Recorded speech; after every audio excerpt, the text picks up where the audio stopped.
제가 이번 학기에 한사대에서 아동복지론을 하고 있어요. 근데 이제 그거 하면서 사실은 오프라인을 한번 했으면 참 좋겠다 이런 생각을 했었거든요. 근데 마침 또 학교에서 이렇게 특강을 요청해 줘서 기쁜 마음으로 왔습니다. 그래서 아마 우리 죄송한데요.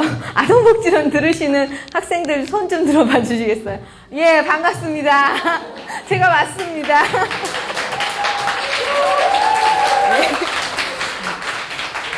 또 오늘 이렇게 스승의 날 또 오게 돼서 나름 혼자 감회가 깊다 생각을 했습니다.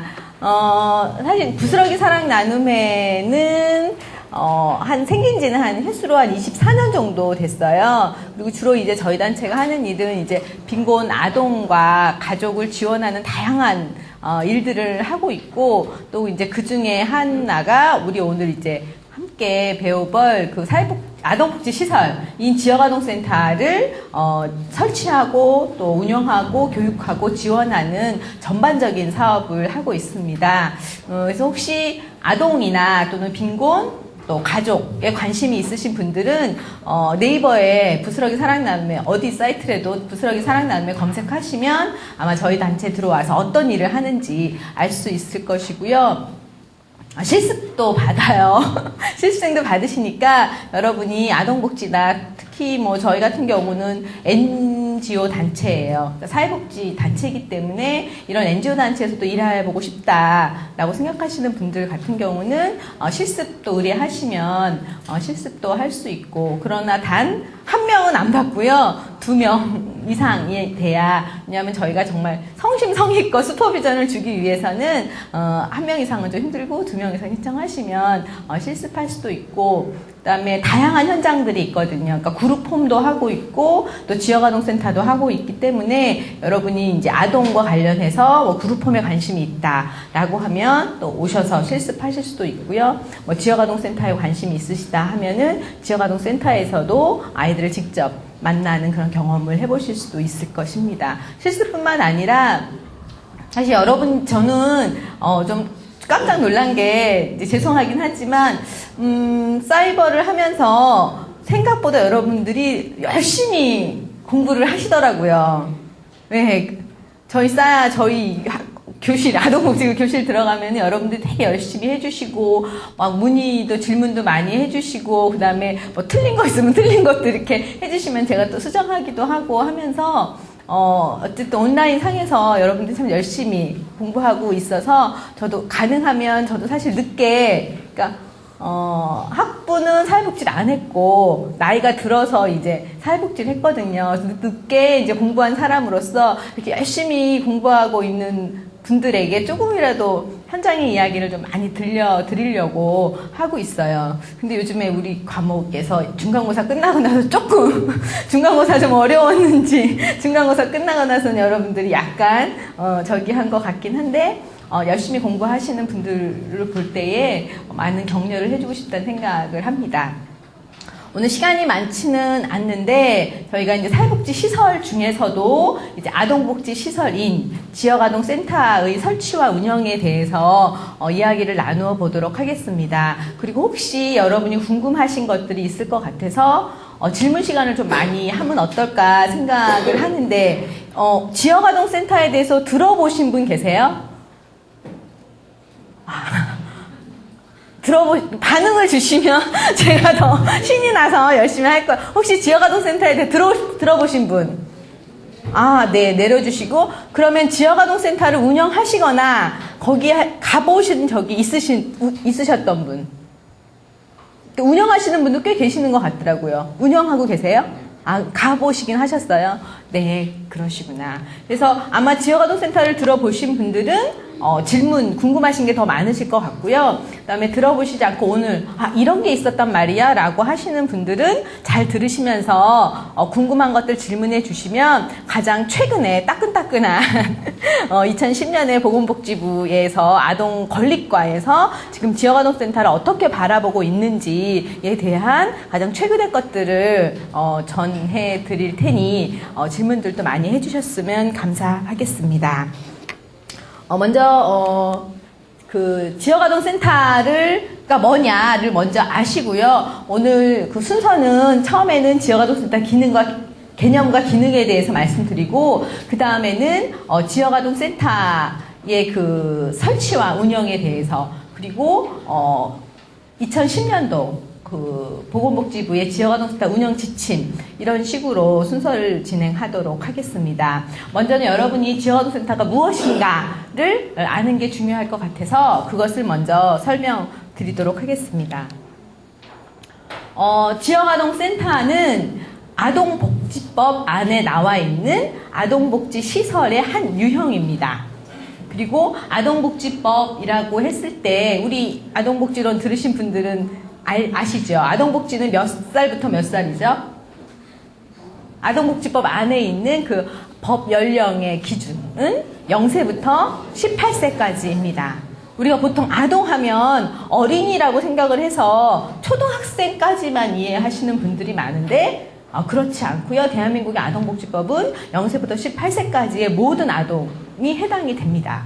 그래서 지역아동센터도 아동복지법 안에 있는 아동복지의 한 시설이기 때문에 지역아동센터를 법적으로 이용할 수 있는 나이는 0세부터 18세까지 이용할 수가 있어요. 그리고 이따가 이제 이용아동 그 연령별로 또 보여드릴 텐데, 그리고 우리나라의 그 아동복지법의 그 16조 1항이 쭉 아동복지 시설의 종류에 대해서 쭉 명시를 하고 있거든요. 근데 그 시설의 종류가 지금 전부 몇 개냐 하면 11가지예요. 맨 마지막에 이제 지역아동센터가 있고요. 그 다음에 바로 위에는 10호에 있는 거는 공동생활가정이라고 되어 있어요. 그래서 아마 여러분께서 창업을 준비하시는 분들도 계시죠. 여기 내가 이제 사이버를 졸업하고 자격증 받고 이러면 취업도 생각하시겠지만 사실은 이제 창업을 생각하실 때는 사회복지 시설에 노인복지나 장애인복지에도 그룹홈이 있고 또 노인 요양시설도 설치할 수가 있잖아요. 근데 이제 저는 대표적으로 이제 지역아동센터 오늘 어떻게 설치하는 것인가에 대해서 말씀을 드리도록 하겠습니다. 이 법에 나와 있는 지역아동센터의 그 법적인 개념을 보시면 지역아동센터는 지역사회 아동의 보호, 교육, 그다음에 건전한 놀이와 오락의 제공, 보호자와 지역사회 연계 등 아동의 건전 육성을 위하여 종합적인 아동복지 서비스를 제공하는 시설로 되어 있습니다. 그래서 지역아동센터에서 할 수 있는 게 너무 많죠. 다 할 수가, 어떻게 보면 보호하는 건 기본적으로 이제 뭐 아이들 밥 먹이고, 그 다음에 아주 가장 안전하게 보호하고, 그 다음에 교육하고, 그 다음에 문화적인 제공하는 것과, 그 다음에 뭐 보호자 상담, 그 다음에 지역사회 연계, 모든 것들을 다 지역아동센터에서 아동에 관련해서는 서비스를 제공할 수 있다고 이제 법에서는 말하고 있고요. 사실 이렇게 다 잘하고 있는 센터는 지금 그렇게 많지는 않지만, 법에서는 이것을 지향을 하고 있습니다. 그 기능 및 역할을 보시면 이제까지 지역아동센터의 역할에 대해서 이제 저희가 가장 이것이 바람직하다, 이러한 수준으로 지역아동센터가 가야 된다라고 하는 역할이라고 봤을 때는, 첫 번째로는 지역아동센터가 언제 법제화됐냐 하면요, 2004년도에 법이 만들어졌어요. 그러니까 최근에 만들어진 법이죠. 2004년에 법이 만들어졌고, 이제 올해가 2010년이니까 한 약 6년 정도가 된 거죠. 6년 정도가 됐는데, 처음에 그 지역아동센터가 법제화 됐을 때에 정부의 지원을 받았던 그 센터의 숫자는 244개에 불과했어요. 전국에. 그런데 2009년도 현재 지역아동센터 숫자는 전국에 3,474개예요. 안 놀라시네요. 우와 해주셔야 돼요. 2004년도에 244개인데 2010년도에 3,474개니까 무려 6년 동안 몇 배죠? 10배 이상 늘어난 거잖아요. 우아해요. 왜냐하면 이건 아마 제가 정확한 데이터는 없지만 대한민국의 사회복지 시설 역사상 이렇게 6년 동안에 센터 수가 급증한 거는 아마 지역아동센터가 처음일 거고 마지막이 될지도 모르겠어요. 그렇기 때문에 일단 지역아동센터는 지역사회 내에 가장 최일선에 있는, 그러니까 가장 지역 안에서 아이들과 가까이 있는 아동복지시설이라는 거죠. 그렇기 때문에 아이들이 지역사회 안에서 뭔가 내가 보호가 필요해, 내가 어떤 교육을 받아야 돼, 이럴 때에 지역사회 내에 가장 접근이 용이하겠죠. 쉽게 찾아갈 수 있는. 그러니까 예를 들면 어떤 복지관에 찾아가려고 하면 그 복지관에 찾아가는 거리보다 지역아동센터는 3,474개고 복지관은 400개, 전국에 400개. 그러니까 숫자적으로 단순하게 비교했을 때는 10배 이상 더 빨리 뭔가 위험에 처했을 때 지역아동센터에 찾아갈 수 있다라는 거죠. 그렇기 때문에 지역사회 내의 접근성이 가장 용이하다라고 얘기할 수 있고요. 그리고 지역아동센터는 소규모 시설입니다. 거기에 이용하는 아이들이 작년도에 그 보건복지부 통계를 보면 한 센터당 평균 25명에서 27명의 정도의 아이들이 이용하고 있어요. 그렇기 때문에 이 아이에게 어떤 문제가 있는지, 이 아이의 가정에 어떠한 문제가 있는지, 이 아이의 학교 생활은 어떤지, 친구 생활은 어떤지, 이런 것들을 가장 잘 알고 있다는 거죠. 그렇기 때문에 지역아동센터에서는 정말 그 지역아동센터 운영하는 그 센터장, 시설장의 마인드 자체가 정말 아동 중심, 클라이언트 중심으로 맞춰져 있다면 아동 개개인의 욕구에 맞는 개별화된 서비스를 제공할 수 있는 기관이다라고 하는 것이고요. 그리고 지역사회 안에 위치해 있기 때문에, 그리고 한 아이가 초등학교부터 이렇게 쭉 발달, 1학년, 2학년, 3학년 해서 중학교, 고등학교까지 쭉 다니기 때문에 한 아이에 대해서 서비스가 단절되거나 파편화되는 것이 아니라 서비스를 지속적으로 제공할 수 있다라고 하는 역할을 할 수 있고, 그리고 지역아동센터는 지금 정부의 지원이 100%가 다 되고 있진 않아요. 그렇기 때문에, 그리고 지역아동센터 가능하면, 그러니까 지역아동센터예요. 그리고 처음에 이것을 법제화할 때 이 명칭 자체도 저는 강력하게 이 지역자를 넣어야 된다라고 주장했던 사람이거든요. 왜냐하면 우리가 뭐 많이 들은 속담 중에 하나지만, 아프리카 속담에 한 아이를 키우는 데는 한 마을이 필요하다라고 하는 속담이 있듯이, 사실은 우리가 뭐 사회복지의 기본도 그렇지만 지역을 베이스로 해야 되는 건 되게 중요한 거거든요. 사실 그 지역 안에서 자원들이 잘 모아지고 배분된다고 한다면, 그 우리 안에 있는, 우리 지역사회 안에 있는 어떤 뭐 결식아동이나 문제가 있는 아이들한테 서비스를 제공하지 못할 이유가 없거든요. 그래서 지역 자원의 통합적인 서비스를 제공하는 것은 지역아동센터가 해야 되는 역할 중에 또 중요한 부분이라고 생각을 합니다. 그래서 지역아동센터는 결과적으로는 이 지역에 있는 아동의 건강한 발달에 실질적인 도움을 제공하는 역할을 하고, 이제 그럼으로 인해서 그 지역아동센터 다니는 아이들 뿐만 아니라 지역사회에 있는 어떤 취약계층의 아동의 지역사회 내의 보호, 그리고 교육적인 기능, 또 정서적인 기능, 지역아동센터를 이용하는 아이들 중에서 우울, 불안 또는 비행이나 이렇게 심리적으로 또 문제를 갖고 있는 친구들이 많이 있어요. 그래서 정서적인 지원을 하고 문화적인 서비스 제공뿐만 아니라 이제 지역사회 다양한 자원들을 연계하는 일들을 하고 있습니다. 그래서 기능들을 보면 그 지역아동센터는 저희가 봤을 때는 사회적인 가정이다라고 얘기를 해요. 지역아동센터에 다니는 아이들 중에서 약 80% 이상이 지금 우리가 이야기하는 이 우리 사회의 가장 취약계층 아동들이에요. 결식 아동들이나 또는 차상위 계층 아이들, 또는 학교에서 그 급식비를 내지 못하는 친구들이기 때문에 그 가정에서, 빈곤 가정에서 아이들에게 충분하게 제공할 수 없는 서비스들을 지역아동센터에서 제공해 주기 때문에 저희들은 사회적 가정이다, 사회적 지지 체계로서의 기능을 한다라고 이야기를 하고 있고요. 그리고 여러분 다 아시겠지만 아동에서 가장 중요한 환경이라고 하는 거는 사실 가정이거든요. 그래서 우리가 뭐 서비스를 준다, 아동복지 서비스를 줄 때는 아동뿐만 아니라 가족과 함께 하기 때문에 지역아동센터는 어떤 가족의 능력을 지원하고 강화하는 그런 지지적인 서비스를 제공하는 기능을 한다 라고 하고 또한 부모님들이 해줄 수 없는 역할들을 대행하는 역할을 하는 보충적인 서비스를 제공하는 기능을 하고 있습니다. 그래서 지역아동센터는 지역사회 내에 보호가 필요한 아동 및 이제 학교가 끝나서 아이들이 집에 아무도 없고 방과 후에 서비스가 필요한 아동에게 지역사회 내에 보호나 교육, 문화, 복지 서비스를 제공하는 역할과 기능을 담당하는 아동복지 이용시설이고 또한 예방시설이라고 말씀드릴 수가 있습니다. 지역아동센터 현황이 좀 궁금하시죠? 그래서 현황을 좀 간단하게 살펴보시면 제가 아까 말씀드렸듯이 2009년도 12월 말 현재 전국에 3,474개소가 있어요. 그리고 전국적으로 거의 분포가 되어 있고 보면은 워낙 그 경기도가 크기 때문에 경기도에 제일 많은 지역아동센터 있어요. 물경한 경기도에 600개소 이상이 몰려 있으니까 전체 센터 중에서 30% 이상, 30%는 좀 안 되게 경기도에 많이 있죠.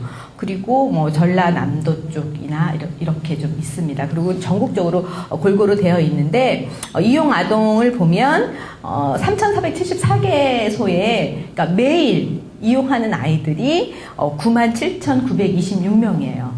많죠. 그러니까 약 10만 명 정도의 아이들이 그러니까 아마 오늘도 센터를 갔죠. 토요일. 그러니까 보통 토요일도 다 해요. 대부분. 이제 일요일만 안 하고. 그래서 아까 제가 말씀드린 것처럼 0세부터 18세까지 아동들이 다 이용할 수 있기 때문에 법에서는 미취학 아동도 4.9%나 됩니다. 그러니까 왜 미취학 아동들이 있을까라고 해서 좀 알아봤더니 그 어린이집에서 끝나고 나면 그때도 이제 엄마가 데리러 오지 못하면 엄마가 이제 언니가 있는 지원센터에 가서 기다려라. 그러면 이제 언니가 얘를 데리고 와가지고 지원센터에 머무르는 아이들 숫자까지 다 포함이 된 거예요. 그리고 주로는 초등학교 저학년과 고학년이 약 70% 이상이 초등학생 아이들이고요. 그 다음에 중고생이 16% 정도가 됩니다. 그리고 최근에 중고생의 이용들이 특히 중학생 이용 아동 수가 점점 늘어나고 있어요. 왜냐하면 이 초등학교 고학년 졸업하고 나서 지역아동센터 다니던 아이들이 그냥 자동적으로 이제 센터에 있게 되는 거죠. 이제 그런데 지역아동센터는 지금 되게 호남 연령인 거예요. 거기에 초등학교 저학년, 고학년, 중학생까지 다 있으니까 여러분이 만약에 센터 운영한다고 했을 때는 어려우시겠죠. 네. 왜냐하면 다 배우셨겠지만 아동의 발달 단계에 따라서 욕구들이 다르고 제공해줘야 되는 서비스가 다른데 그러니까 이렇게 초남 연령의 아이들이 많이 모여와 있기 때문에 현재 지역아동센터는 정말 최소한의 보호밖에는 해줄 수 없는 상황이에요. 물론 잘 운영하는 곳도 있기는 하지만. 그리고 이제 탈학교 아이들도 많이 늘어나고 있고, 그리고 장애 아동과 다문화 아동 수도 늘어나고 있더라고요. 다문화 아동 수는 2008년도에 한 2%였는데 2009년도에 3.9%로 늘어났고 아마 농어촌에 있는 지역아동 센터에는 다문화 아이들은 훨씬 더 많이 늘어날 것으로 예측되기 때문에 농어촌에서 지역아동 센터 운영하는 곳은 거기에 다문화 아동에 맞는 프로그램을 또 제공해야 되는 과제들을 갖고 있답니다.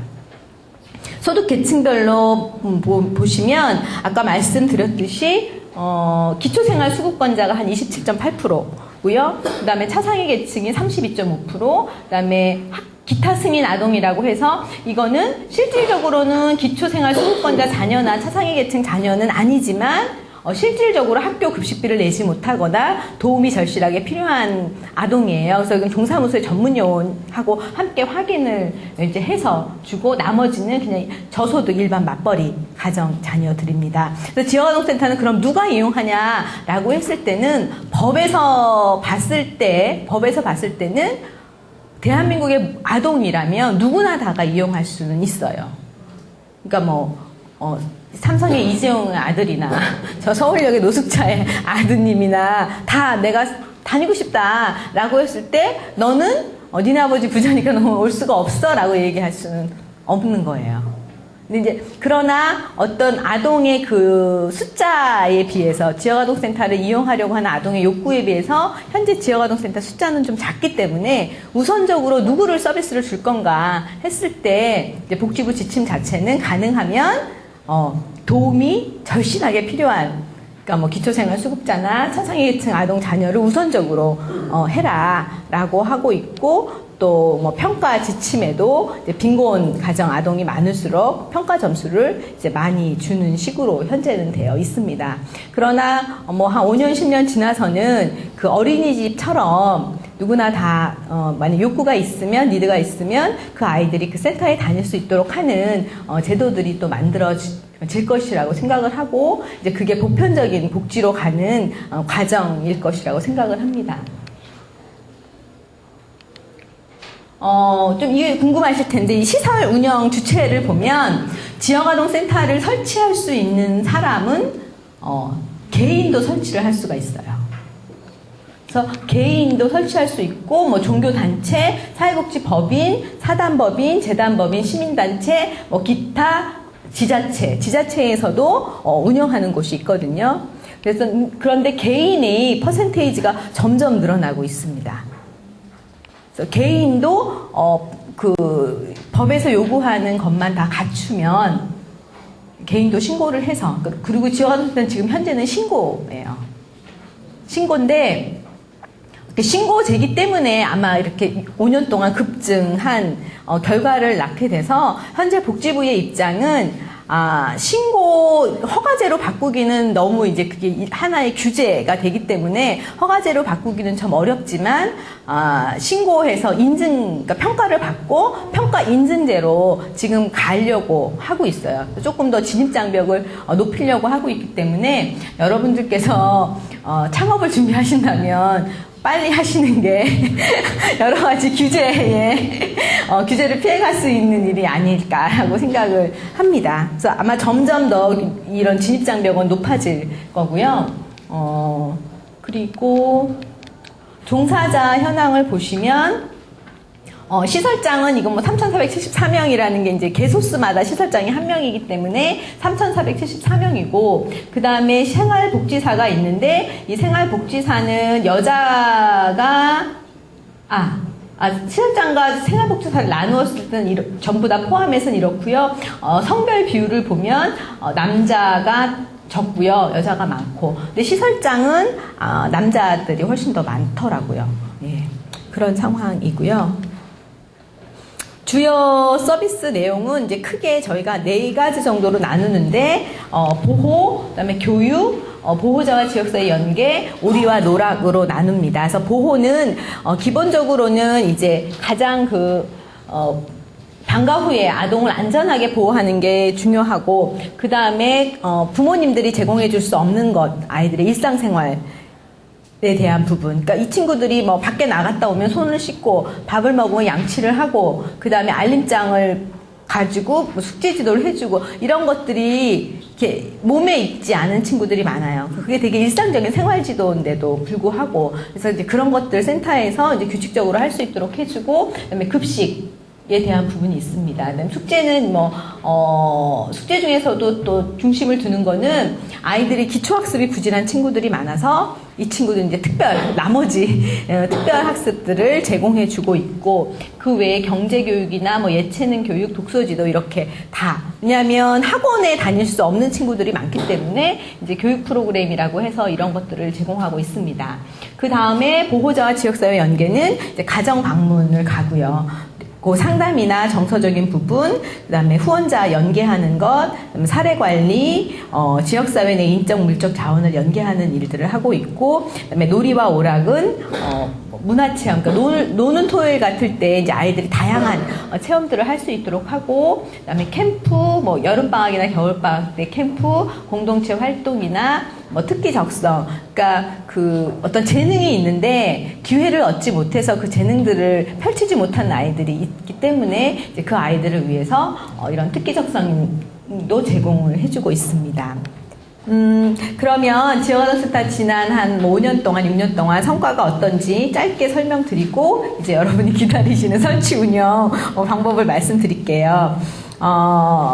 일단은 지역아동센터 서비스 만족도를 조사를 해봤더니 이제 아까 얘기했던 보호와 교육과 그다음에 문화, 복지적인 부분 또는 인권이나 대인관계에 대한 부분이 이제 지역아동센터를 다녔는데 도대체 얘네들이 뭘 어떻게 변화했나라고 봤더니 3년 이상 그러니까 지역아동센터를 지속적으로 다니고 거기에서 동일한 서비스를 계속 받은 아이들이 이제 그렇지 않은 아이들보다 서비스 만족도가 높았고요. 그 다음에 2007년에 비해서 2009년도는 더 5점 만점이었는데 더 높아진 것을 볼 수 있습니다.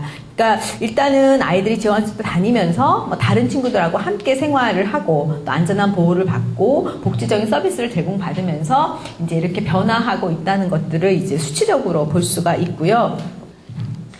그렇기 때문에, 뭐, 지역아동센터의 어떤 그 성과로 보면, 먼저는 이제 가장 많은 센터 수다. 그래서 아이들과 가장 가까이 있다라는 것이고요. 그 다음에는 자원이 워낙 부족하다 보니까 지역사회 여러 가지 인적, 물적 자원들을 활용해서 자원봉사나 뭐 기업의 후원이나 개인의 후원들 이런 것들을 연결해서 생활 밀착형 중추시설로 성장하고 있다라고 이야기할 수가 있겠습니다. 설치와 운영에 대해서 말씀을 드리겠습니다. 이제 설치는 그럼 지역아동센터는 어떤 규모일까라고 했을 때 사실 여러 가지 서비스를 많이 주어야 됨에도 불구하고 이것은 되게 소규모 시설이에요. 그리고 그 시설 안에 딱 들어가야 되는 것은 되게 간단해요. 심플해요. 먼저는 종사자들이 있을 수 있는 사무실, 그 다음에 이제 아이들 뭐 급식을 제공해 주거나 간식을 제공해 줘야 되는 조리실, 그리고 식당하고 집단 지도실이 있으면 됩니다. 그러니까 최소한 이 세 개는 있어야 돼요. 사무실과 그다음에 조리실과 그다음에 집단 지도실, 아이들 공부할 수 있는 또는 복지적 서비스를 제공받을 수 있는. 그리고 그 면적이 최소한 82.5 평방제곱이죠. 예, 이렇게 돼서 예전에 하면 25평.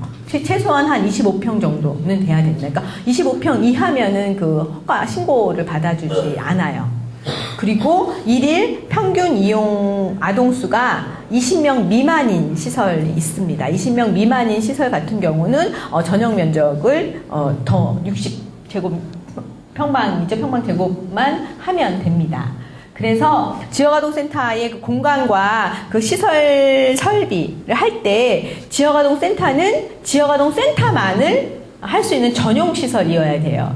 그러니까 예전에는 이제 지역아동센터 법제화 되기 전에는 뭐 교회에서 그냥 교회 건물에서 그냥 했었어요.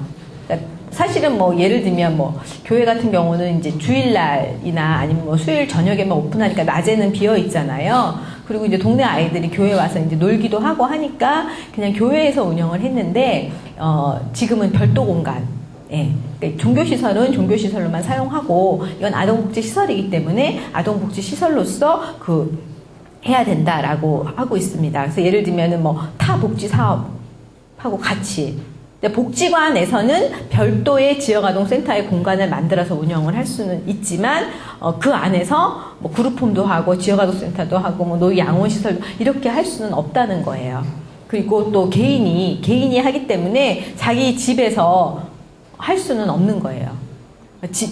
거기서 이제 처음에는 자기 집에서 하시는 분들도 있었거든요. 근데 이제는 전용 공간에서 해야 된다라고 얘기를 하고 있고, 그리고 최소한 25평 이상은 돼야 된다라는 거고요. 그다음에 건축물 용도를 보면 어디에다 설치를 하냐라고 했을 때 이제 건축물 용도를 보면 단독주택도 가능하고 공동주택이라고 하는 것은 연립이나 아파트를 이야기하는 거기 때문에 아파트에서도 한 25평형 아파트에서 이거를 운영하실 수가 있습니다.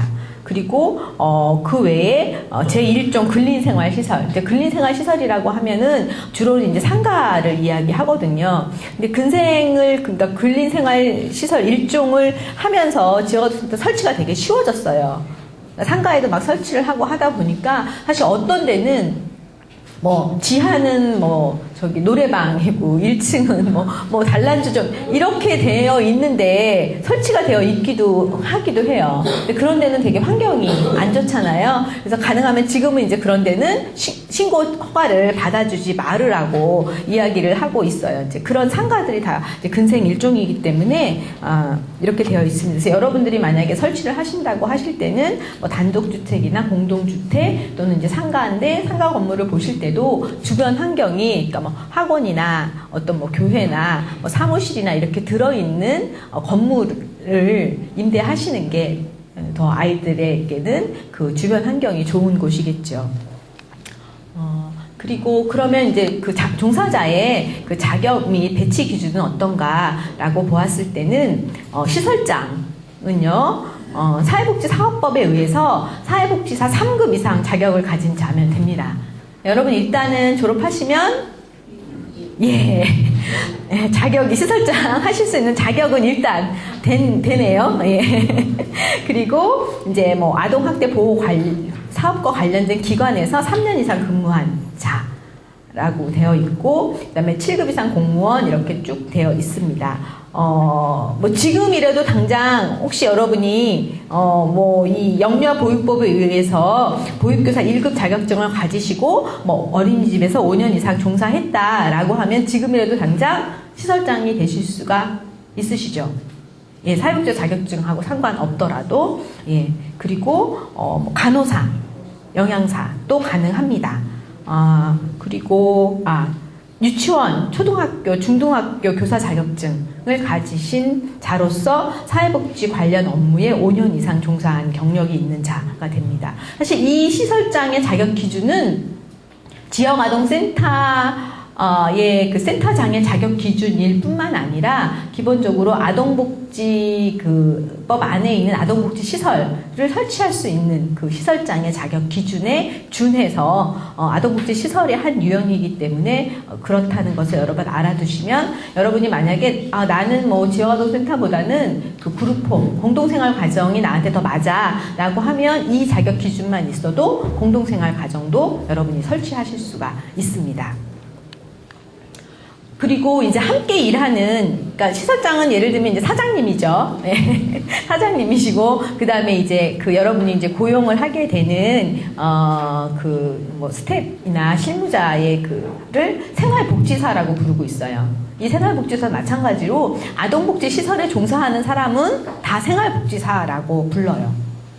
그래서 저희는 이제 이 명칭을 좀 바꿔야 된다. 이것은 지역아동센터에는 좀 맞지가 않다라고 지금 제안을 해서, 이제 저희 단체에서 제안한 거는 지역아동복지사라는 이름으로 제안을 지금 해 놓고 있고, 그거는 이제 한국직업능력개발원에서 그 직능을 개발을 했어요. 직능 개발해서 지역아동센터에서 일하려고 한다면 그 직능 명칭은 지역아동복지사가 맞고, 지역아동복지사는 어떠한 일을 해야 한다라고 하고 있지만, 지금 현재 법에서는 종사자 생활복지사의 자격을 보면 마찬가지로 사회복지사에 의해서는 사회복지사 3급 이상의 자격을 가진 자, 그 다음에 교사 자격 가지신 분, 그 다음에 생활복지사는 뭐 시설장하고 조금 차이가 있기 때문에 그냥 영유아 보육법에 의해서 보육교사 1급 자격증만 가질 수 있으면 여러분은 지금 취업을 하실 수가 있죠.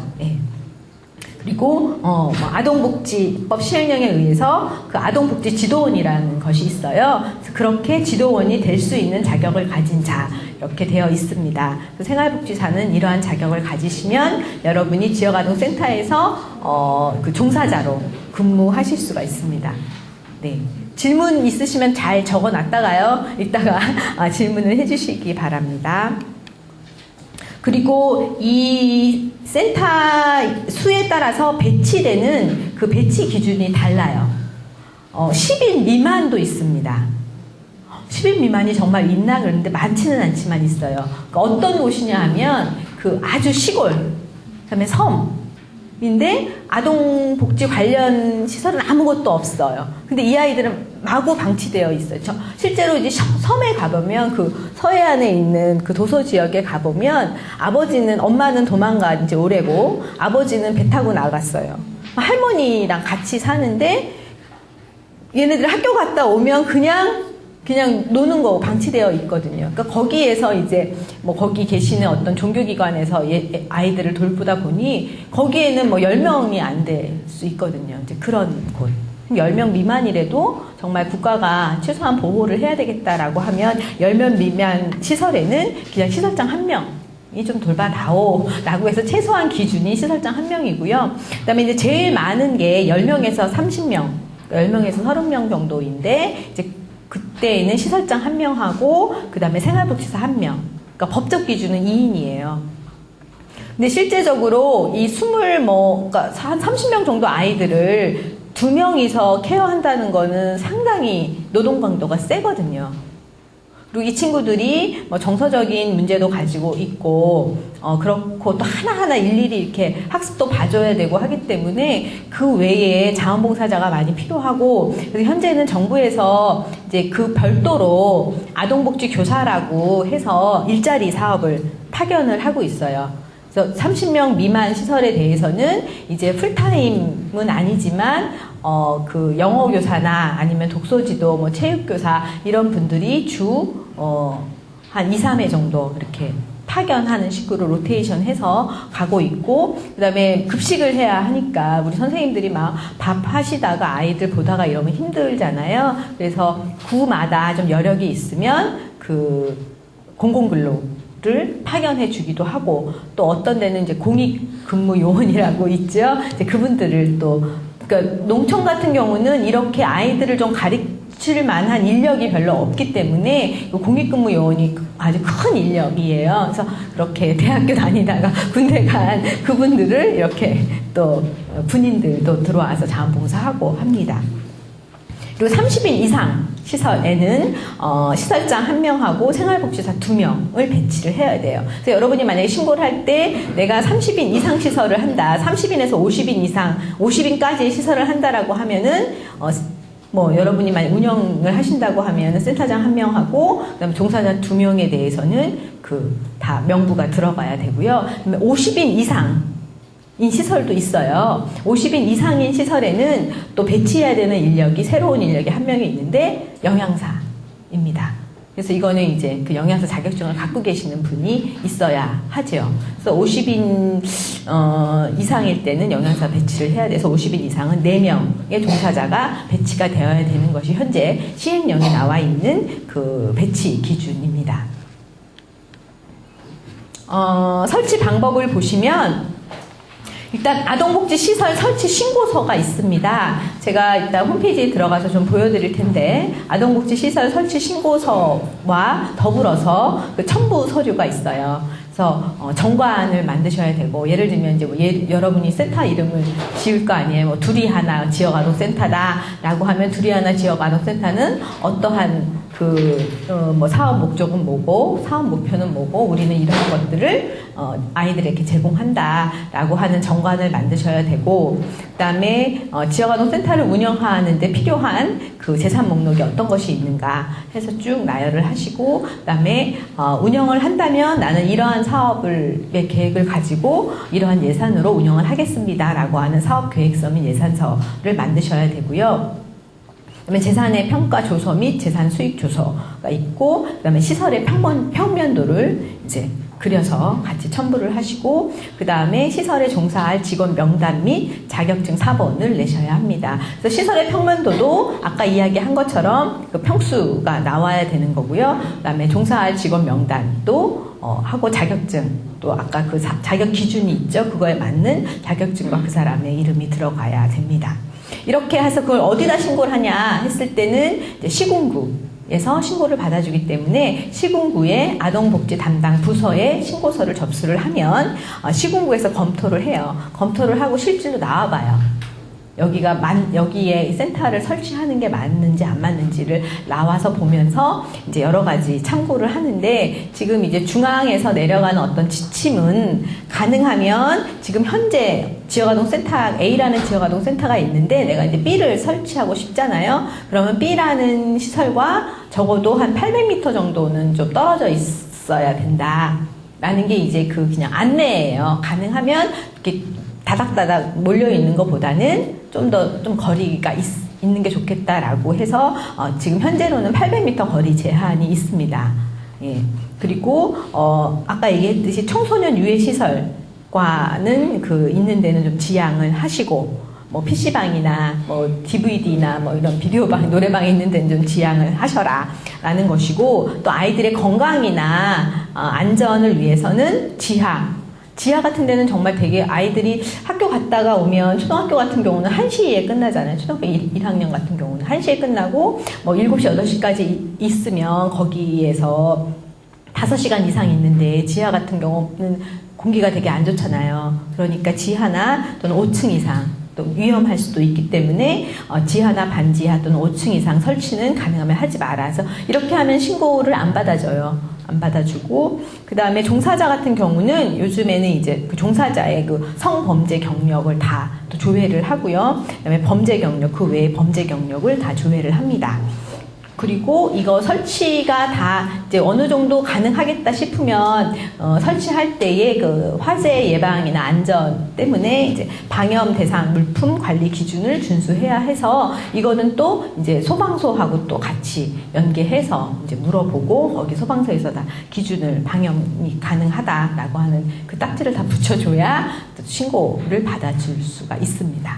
이렇게 되면 이제 신고서가 나오게 됩니다.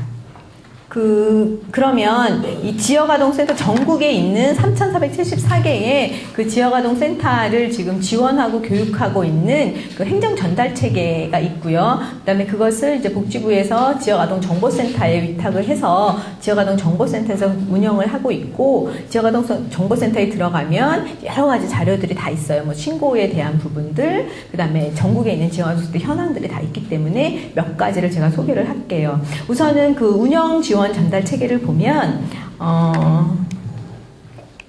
그 행정 지원 전달 체계는 이제 중앙에는 보건복지부로 바뀌었죠. 죄송합니다. 예, 3월 19일인가 짜로 바뀌었어요. 보건복지부고, 그 다음에 이제 그 밑으로는 시도, 그 다음에 시군구. 그래서 여러분이 이제 센터를 설치하면 가장 이제 가까이 관계해야 되는 게 시군구입니다. 만약에 내가 여기가 광진구인가요? 성동구, 죄송합니다. 성동구다 이러면은 성동구에 여러분이 신고를 하셔야 되고요. 그 다음에 우리 이제 지원소 다니는 아이들 중에서 결식아동 같은 경우는 동사무소에서 또 그 결식아동에 대해서는 아이들 급식비나 이런 것들, 그다음에 결식아동 명단 이런 거 받기 때문에 동사무소, 내가 있는 동에, 여기가 무슨 동이죠? 행당동? 그러면 행당동 동사무소와 또 동사무소 전문 용어가 아주 친하게 지내셔야 되고, 또 구청에 있는 구청의 담당자랑도 아주 친밀하게 지내셔야 합니다. 되어 있고, 그 다음에 연계기관은 중앙에는 시도 아동복지교사 지원센터가 있어. 이거는 뭐냐면 아까 제가 말씀드렸듯이 지역아동센터에 그 파견교사, 일자리 파견교사를 보내주고 있는 곳이거든요. 그래서 시도에 아동복지교사 지원센터가 있고, 그다음에 지역으로 내려가면 관계 지역아동센터 그 단체나 협의회가 있어요. 아마 이쪽에 성동구도 지역아동센터 그 협의회 단체들이 있습니다. 그래서 이렇게 여기 관련해서 여러 가지 그 지원도 받을 수 있고, 뭐 행사도 같이 하고, 그다음에 교육도 같이 받는 일들을 하고 있고요. 이제 그 외에 아동복지 서비스 관련 단체. 왜냐하면 지역아동센터에 다니는 아이들 중에 대부분이 방임이나 학대를 받는 아이들이기 때문에, 그리고 여러분들이 지역아동센터를 하시게 되면, 사회복지사 자격증을 받게 되면 여러분은 그 아동학대 신고 의무자예요. 그리고 가장 많이 이 아이들을 오랜 시간 돌보고 있기 때문에 이 아이들이 집에서 학대를 받고 있는지 방임을 받고 있는지 이런 것들을 가장 잘 알 수가 있어서, 지역아동센터는 아동보호 전문기관이나 또는 뭐 청소년 관련 단체, 그다음에 만약 가출을 했다, 아니면 뭐 이 아이가 갑자기 아버지가 실직을 하고 그다음에 뭐 파산을 해서 어딘가에 보내야 된다 이러면은 이제 그룹홈하고도 연계를 하셔야 되고, 뭐 또 청소년 관련 상담기관하고도 연계를 해야 되기 때문에 아동복지에 관련 단체와 또 협력을 해야 합니다. 그리고 이것을 전체를 하는 중앙에 이제 그 컨트롤 타워 같은 것이 바로 지역아동정보센터고, 지역아동정보센터에서 이제 중앙에서 이 시군구와 또 이렇게 그 시도지원센터와 함께 일을 하고 있습니다. 그러면 이 지역아동정보센터의 그 홈페이지에 한번 들어가 보시면은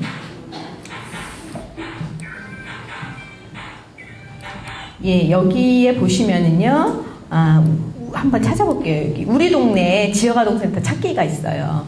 네, 이게 전국에도 찾을 수 있는데 여기 서울시 어디라고 했죠? 성동구. 예, 성동구 자세히 찾아볼까요? 이러면 쭉 나와 있습니다. 이렇게. 와, 예, 있죠? 이렇게 성동구에 있는 지역아동센터 숫자가 쫙 있습니다. 성동구에는 지금 현재로는, 이게 아마 업그레이드 안 돼서 2008년도 올 것으로 생각이 되는데, 12개 지역아동센터가 있어요.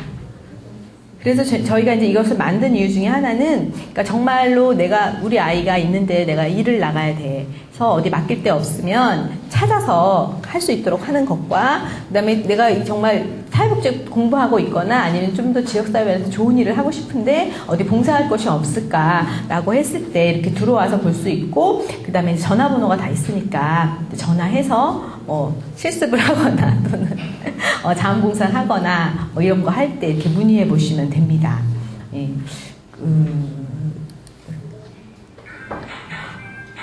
여기 전국에 다 있어요. 제주도 한번 찾아볼까요? 제주도는 서귀포시 보면 몇 개는 없겠지. 서귀포시 많네요. 와, 31. 예, 여기는 시내에서 아마 성동구보다 31나 있네요. 예, 제주도에 이렇게 많이 있습니다. 예. 여러분이 제주도 가시게 되면 한번 보세요. 제가 지난달에 제주도에 갔었는데 다른 일 때문에 갔었는데 딱 보니까 제 눈에는 지역아동센터만 보이는 거예요. 그래서 성산 일출봉에 갔는데 딱 보니까 성산 지역아동센터가 있어서 여기 현장 방문해야 되는 거 아니야? 이런 생각을 했는데 정말 전국적으로 이렇게 많이 있는 곳이 이제 지역아동센터입니다. 여기 이제 자료실에 보면 제가 그 신고서를 좀 보여드릴게요. 여기 자료실에 보면은 전부 다 자료가 올라가 있고 다양한 그 매뉴얼 그 활용 서식도 있습니다. 여기 매뉴얼 활용 서식을 보시면은 예, 여기 보면 아동복지시설 설치 신고서가 있어요. 그리고 여기 전부 다 활용 소식이 있기 때문에 여러분이 센터 설립하실 때 지역아동 정보센터에 들어가서 이 서식을 다 다운 받으셔가지고 작성만 잘 하시면 됩니다. 설치 신고서를 보시면 여기 이렇게 설치 신고서가 있죠. 그래서 처리 기간 2일이에요. 그러니까 여러분이 공문 해가지고 성동구에 제출하시고 2일 안에 처리 기간 2일이면 행정 절차 이렇게 밟아야 되거든요. 그래서 신고인 하면 대표자 성명 딱 쓰시고요. 법인이 아니시면 개인이시면 법인명 쓰실 필요 없죠. 그리고 시설의 개요해서 정리하시고, 그다음에 시설 설비에서는 지역아동센터 같은 경우는 아까 제가 사무실하고 그다음에 그 식당하고 이제 이런 거 집단 지도실 있으면 되니까 해당하시는 것만 쓰시면 되고, 직원 총 인원 해서 쓰시면 되고, 예산 쓰시면 됩니다. 요거 쓰시고 그 다음에 구비서류 아까 말씀드린 정관이나 재산 목록 이런 거 구비서류 쭉 하시면 됩니다. 그리고 그 외에 이제 그러면 이제 이런 신고증이 나오죠. 신고증이 나오면 이제 유리액자해서 딱 사무실에 딱하니 붙여놓으시면 이제 사장님 되시는 거죠. 예. 그 다음에 이제 변경 신고 쭉 여기 이렇게 서식이 다 있으니까 여러분께서 지역아동 정보센터에 들어가셔서 이런 서식들을 이제 활용을 하시면 됩니다. 그리고 여기 보면 우리 센터 운영 진단하기가 있어요. 여러분이 만약에 지역아동 센터를 설치를 하셔서 내가 이거를 지금 잘하고 있는 건지 못하고 있는 건지 좀 궁금하시면 가장 이제 회원 가입을 하셔가지고요. 여기 보호, 교육, 문화, 놀이 이렇게 쭉 있어가지고 세부 항목들이 있으면 체크를 하게 되면 점수가 나와요. 탁월, 미흡 이렇게 나오면서 거기 컨설팅, 당신 센터는 교육에 대한 부분이 부족한 것 같으니 어떻게 하십시오라고 하는 이제 약간 아주 온라인에서 간단한 진단, 점검이 이제 가능하게 되어 있습니다. 해서 이렇게 지역아동 정보센터에서 전체 지역아동센터를 지원하고 관리하는 사업을 하고 있습니다. 이렇게 해서 지역아동 전체 그 운영 지원 전달 체계를 알아봤고요. 네. 그리고 그러면 지역아동센터가 이렇게 많이 있고 이런 많은 일을 하는데 그러면 정부의 지원이 좀 어느 정도 되는지 궁금하시죠?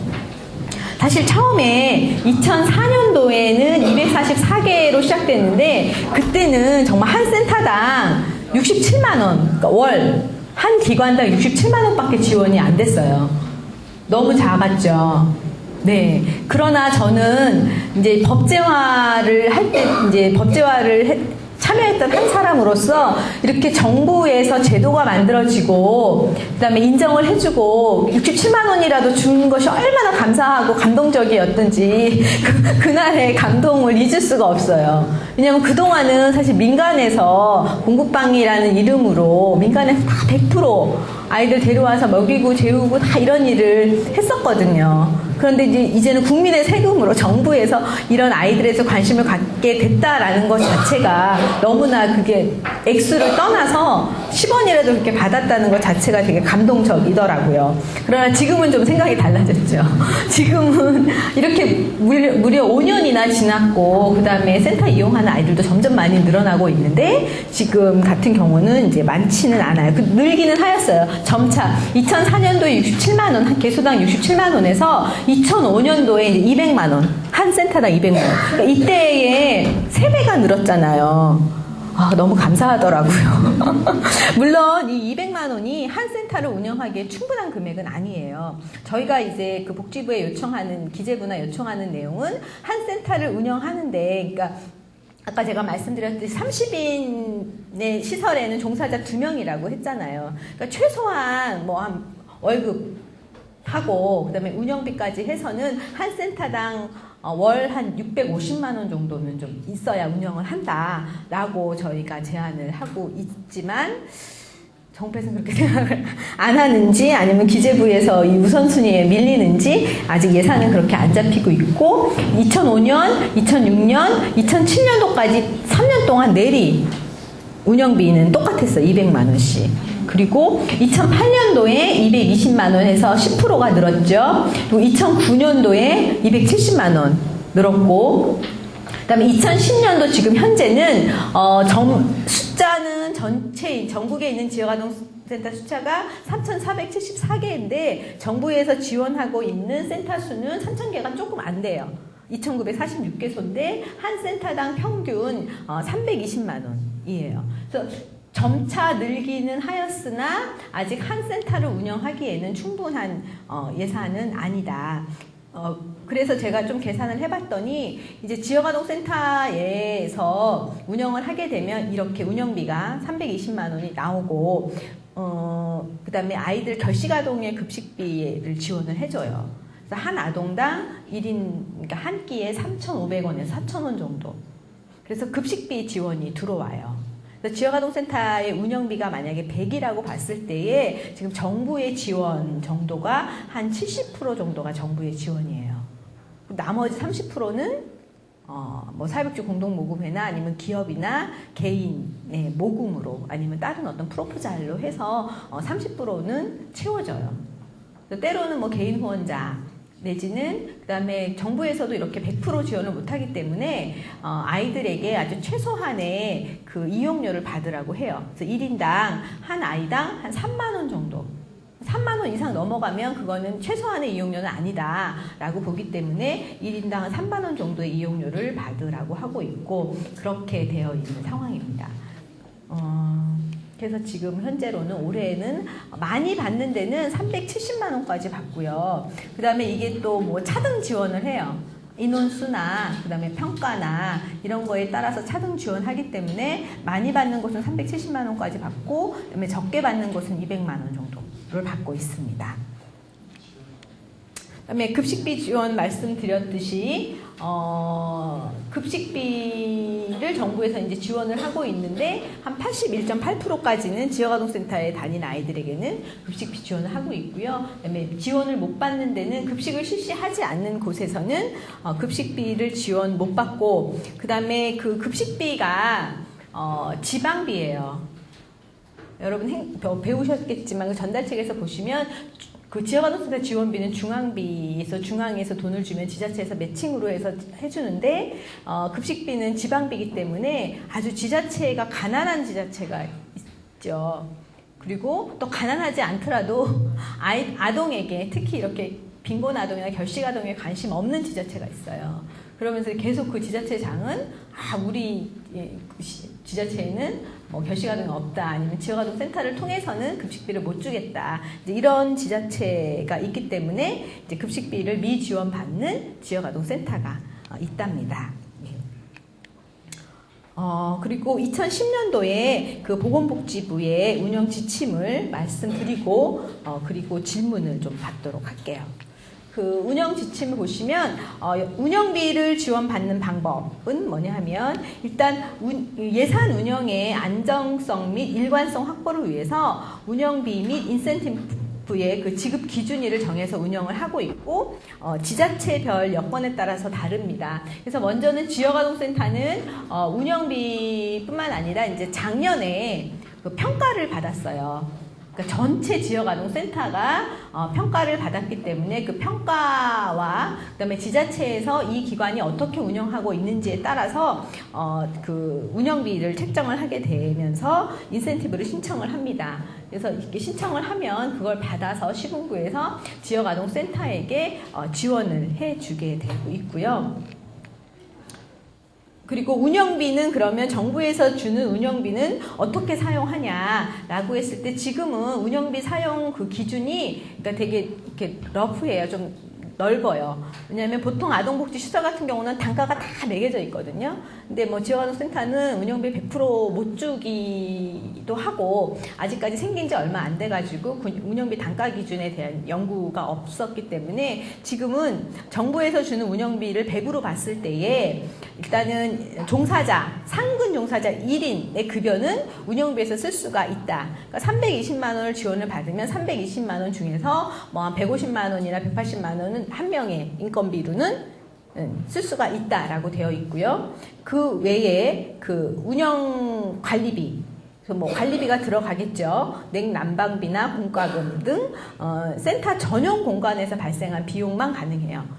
그러니까 예를 들면 뭐 내가 그 교회랑 같이 사용하고 있거나 아니면 사회복지관에서 따로 같이 사용하고 있을 때는 그 지역아동센터로만 썼다는 게 증명이 되는 것에 한해서 이제 공과금을 쓸 수가 있고요. 그다음에 차량 유류비는 뭐 차량 운행 일지 등을 작성해서 일정 부분 쓸 수가 있습니다. 그러니까 특히 농산어촌형 같은 경우는 아이들 집들이 멀리 떨어져 있기 때문에 귀가 서비스를 해주는 센터들이 많이 있거든요. 이제 그러면 이제 차량 운행 일지를 작성을 이제 해서 유류비를 쓸 수가 있고. 그다음에 인쇄 홍보 비품 구입비를 쓸 수가 있습니다. 그리고 종사자의 교육비를 쓸 수가 있는데 종사자 교육비는 이제 복지부에서 하는 의무 교육이 있어요. 연 4시간. 의무 교육이 있는데 그 복지부에서 주관하는 행사에 한해서만 교육에 한해서만 종사자 교육비를 쓸 수 있고 그리고 이제 아이들의 그 안전 부분이 있잖아요. 그다음에 시설의 어떤 화재, 그러니까 상해 화재 보험이나 아동의 상해 보험에 한해서 75% 그러니까 320만 원 중에서 75%는 인건비나 운영 관리비로 쓸 수가 있고 나머지 25%는 반드시 프로그램비로 써야만 합니다. 그래서 프로그램비는 학습이나 뭐 예체능 교육비에서 강사비도 일부 지원이 가능하고요. 그 다음에 문화체험 할 때도 강사비도 지원이 가능합니다. 이렇게 정부에서 주는 운영비 사용 기준이 2010년도 이제 그 지침, 운영 지침이고 이 운영 지침은 해마다 조금씩 변하고 있어요. 네, 종사자 관리를 할 때는 아까도 잠깐 말씀드렸지만 그 채용을 할 때 여러분이 만약에 그 시설장을 하신다라고 했을 때 종사자 채용하실 때는 반드시 그 채용 예정자의 성범죄 경력을 조회를 하시고 지자체에 보고를 하셔야 돼요. 왜냐하면 우리가 아이들을 지속적으로 만나기 때문에 뭐 사회복지기관도 마찬가지라고 생각을 해요. 그래서 건강한 인력들이 들어올 수 있도록 경력 조회를 하시고 그 다음에 시군구에서 시설에서 그렇게 종사자 자격 적격성을 확인을 해주시면 시설에 종사하도록 하고, 만약에 결격 사유가 생기면 시설에 종사하지 못하도록 조치를 하셔야 합니다. 그리고 현재는 지금 유예 기간이긴 하지만 지역아동센터 종사자는 상근하도록 되어 있어요. 이 말은 무슨 말이냐 하면 예를 들면은 종교 시설에서 스님이 절을 운영하시면서 센터를 운영하실 수도 있잖아요. 그러면 그거의 본 직업은 스님이시잖아요. 예.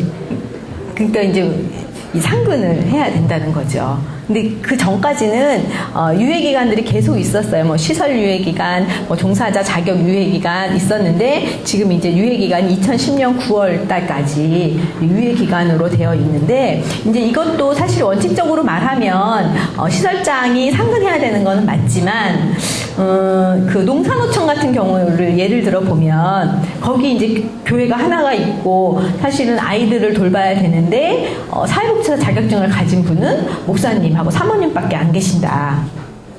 그리고 대학을 나오고 뭔가 뭐 생활복지사 구할 수 있는 인력도 없다.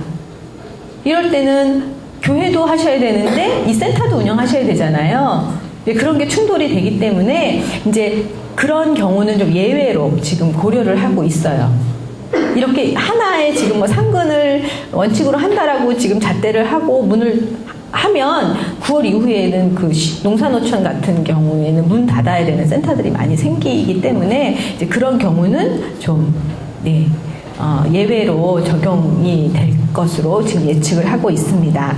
그러나 가능하면 상근을 해서 아이들을 잘 돌볼 수 있도록 하는 것이 이제 맞다라는 기준 하에서 이런 그 운영 지침이 있습니다. 운영 시간은 하루에 기본적으로 8시간 이상, 8시간은 하셔야 된다 하고 주 5일 이상 운영 원칙입니다. 그래서 학기 중은 뭐 2시부터 7시까지. 이게 필수 운영 시간이고, 사실 센터를 오픈하기 위해서는 좀 준비해야 되는 시간이 있잖아요. 그리고 끝나도 뭐 딱 아이를 간다고 해서 바로 문 닫는 게 아니고 정리를 하시고 하니까 그런 것까지 다 포함해서 8시간을 인정을 해주고요. 예를 들면 11시부터 운영할 경우에는 11시부터 이렇게 되어 있어요. 그러다 필수 운영 시간은 반드시 이제 지키라고 하는 것이 지침입니다. 만약에 운영 시간 조정이 필요한 경우는 이제 지자체에 보고를 하시고 변경 운영이 가능합니다.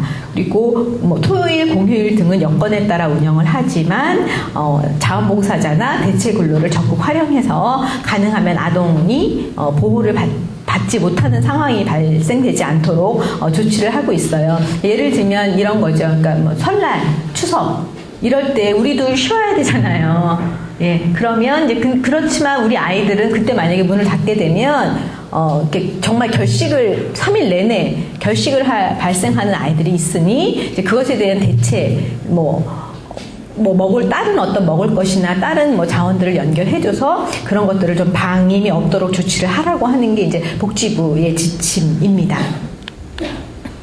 그리고 지역아동센터는 이제 개인이 운영하는 시설들이 점점 많아지고, 그 다음에 이것이 이제 공적 시설이다 보니 가능하면 운영위원회를 구성을 해라. 가능하면이라기보다는 이제는 평가의 운영위원회가 구성이 됐나 안 됐나가 평가 점수로 들어가기 때문에 반드시 운영위원회를 구성을 하고, 그리고 그 운영위원회를 통해서 우리 지역아동센터와 아이들이 잘 자랄 수 있도록, 지역아동센터 잘 운영될 수 있도록 이제 오픈을 하고 이 공공성을 좀 확대하라고 하는 지침이 있습니다.